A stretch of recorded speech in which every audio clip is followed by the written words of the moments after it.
Hello guys, ഞങ്ങളൊന്ന് ദീഘ കറങ്ങാൻ വേണ്ടി വന്നതാണ്. ദീഘ ഒരു ബീച്ചാണ്, ബീച്ച് കറങ്ങാൻ വന്നതാണ്.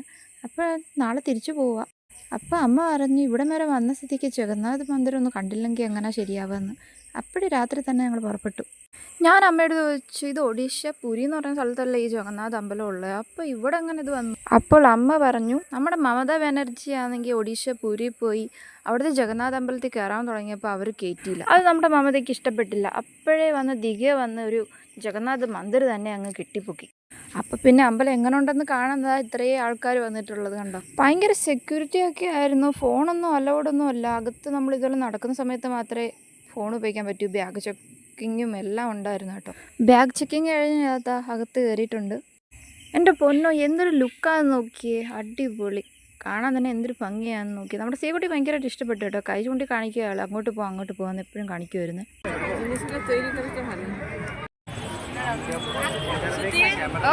സാധാരണ പുതിയൊരിടത്ത് വന്ന ആൾ താഴെ ഒന്നും ഇറങ്ങാതെ എപ്പോഴും തോളത്തന്നെ ഇരിക്കുന്നതാണ്. പക്ഷെ ഇവിടെ വന്നപ്പോൾ ഇതാ താഴെ ഇറങ്ങണമെന്ന് ഭയങ്കര വാശി. അങ്ങനെ എന്തൊരു ഭംഗിയല്ലേ കാണാനല്ലേ.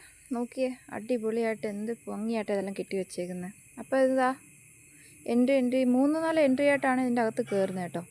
അകത്തൊന്നും കാണിക്കാൻ പറ്റത്തില്ല, കാരണം ഫോണൊന്നും അലൗഡ് അല്ല. ഫോൺ അകത്ത് വെച്ച് സ്റ്റോപ്പ് ആക്കണം, അല്ലെങ്കിൽ അവർ നമ്മുടെ ഫോൺ പിടിച്ച് വാങ്ങും. വെളി വന്നിട്ടുള്ള എല്ലാം പറയാനേ പറ്റത്തുള്ളൂ.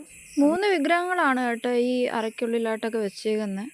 കാണാൻ നല്ല ഭംഗിയാണ്, പക്ഷേ ഫോൺ അലൗഡ് അല്ല, ഉണ്ടൊന്നും കാണിക്കാൻ പറ്റത്തില്ല. ഇതൊക്കെ കല്ലുകൊണ്ട് കെട്ടിയെന്നാണ് പറയുന്നത്. ഇത് ഏത് കല്ലാണെന്നൊന്നും എനിക്ക് അറിഞ്ഞുകൂടാ, പക്ഷേ ഇതെല്ലാം കല്ലെന്നതാണ്. ഇത് ഭയങ്കര വെയിറ്റുള്ള കല്ലാണെന്നൊക്കെയാണ് പറയുന്നത്. ഓരോ അരയിൽ കയറി വരുമ്പോഴും നമ്മുടെ ചുറ്റത്തുള്ള ആൾക്കാരൊക്കെ പറയുന്നതെന്ന് പറഞ്ഞാൽ ഇതൊക്കെ എത്ര വർഷം നിൽക്കുമെന്ന് നോക്കാം. 4 വർഷമൊക്കെ ആകുമ്പോഴേ ഇതിൻ്റെ യഥാർത്ഥ രൂപം വെളി വരും. പറഞ്ഞത് ശരിയാണ് കേട്ടോ. അപ്പോൾ ഈ വീഡിയോ ഇഷ്ടപ്പെട്ടു എന്ന് വിചാരിക്കുന്നു. അടുത്ത വീഡിയോ നമുക്ക് പിന്നെയും കാണാം. Bye bye.